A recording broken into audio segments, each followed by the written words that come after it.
करने के लिए रुक्मिणी जी रैवतक पर्वत पर गई।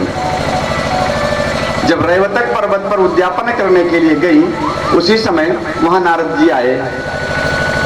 और नारद जी आए तो देवलोक से आ रहे थे, तो वहां कल्प वृक्ष का जो फूल था, एक फूल लिए हुए थे और भगवान कृष्ण को भेंट कर दिए।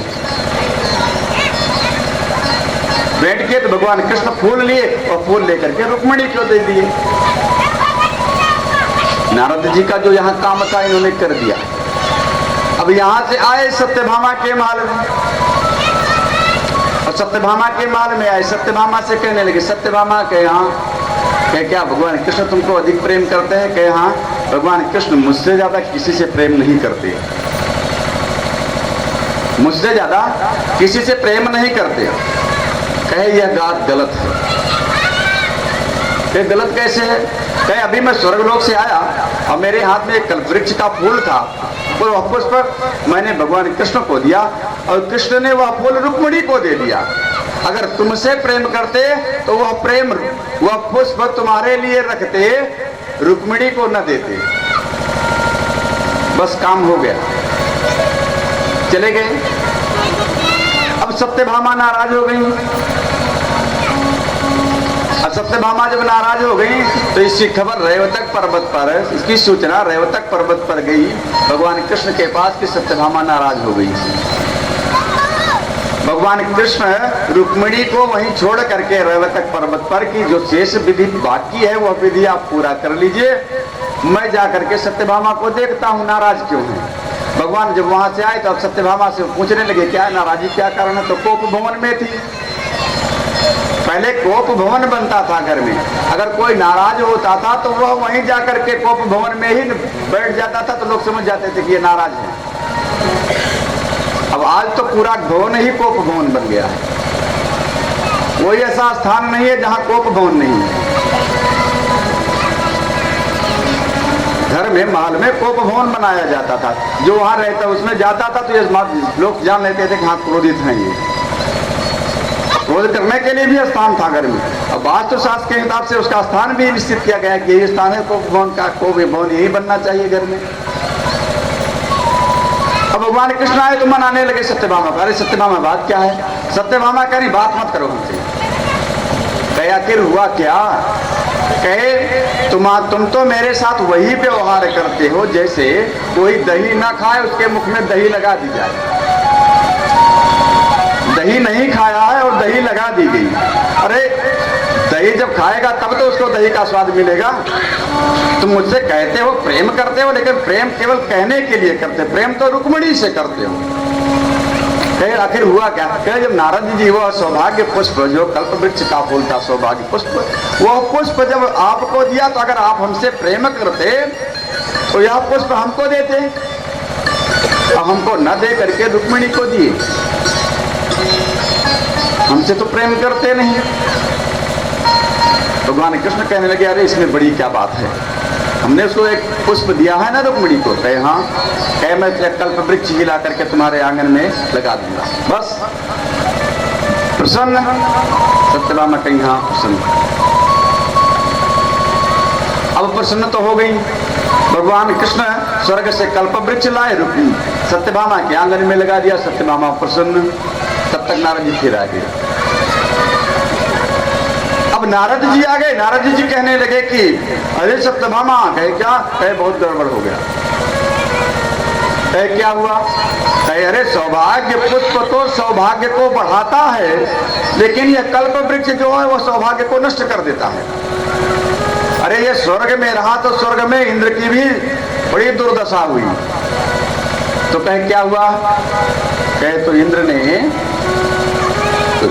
की पत्नी इंद्राणी ने इंद्र को दान किया इसी वृक्ष में बांध करके, तो इंद्र का प्राण बचा। कहे कि तुम भी वही कार्य करो तब तो कृष्ण बच सकते हैं, अन्यथा बड़ी कठिन बात है। अब सत्यभामा पड़ी धर्म संकट में। कहे दान कौन लिया? कहे उस समय इंद्र का भी तो दान हम ही ने लिया था। अच्छा ठीक है, अरे अब आप सुपात्र मिल गए हैं, आपसे अच्छा कौन है? और दान अगर करने का मन ही बन जाए तो उसमें विलंब नहीं करना चाहिए। तो होता क्या है कि एक ही क्षण में विचार बदल जाते हैं। हम 10 रुपया देना चाहते हैं, अगर कुछ देर प्रतीक्षा किए तो चलो 5 दे दें, काम चल जाएगा। दान में अगर विचार बन गया तो उसमें प्रतीक्षा मत करिए, तुरंत जो करना है कर दीजिए, नहीं तो भाव बदलने में देर नहीं लगती। अब सत्यभामा ने कहा ठीक है, अब आप मिल ही गए तो आपको ही दान कर देते। संकल्प करवाए नारद जी, और नारद जी संकल्प करवा करके भगवान कृष्ण को दान में ले लिए। अब दान में ले लिया, कन्हैया से कह लिया, कन्हैया चलो अब तो हमारे साथ, अब तो दान में मिल गए ना।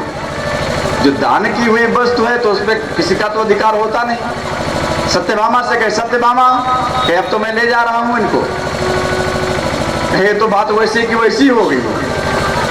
ये जब कल्प वृक्ष हमारे पास रहता तो भी यही अवस्था होती, और हमने आपको दान कर दिया तो भी तो हमारी अवस्था तो वही है। अच्छा, इसका कोई उपाय है क्या? कहे हाँ उपाय है। कहे क्या? कहे जब इंद्राणी ने दान किया था तो इंद्र के बराबर सोना हमको दिया था, उस सोने के बदले हमने इंद्र को छोड़ दिया था। अगर तुम उतना सोना हमको दे दो तो मैं छोड़ दूंगा।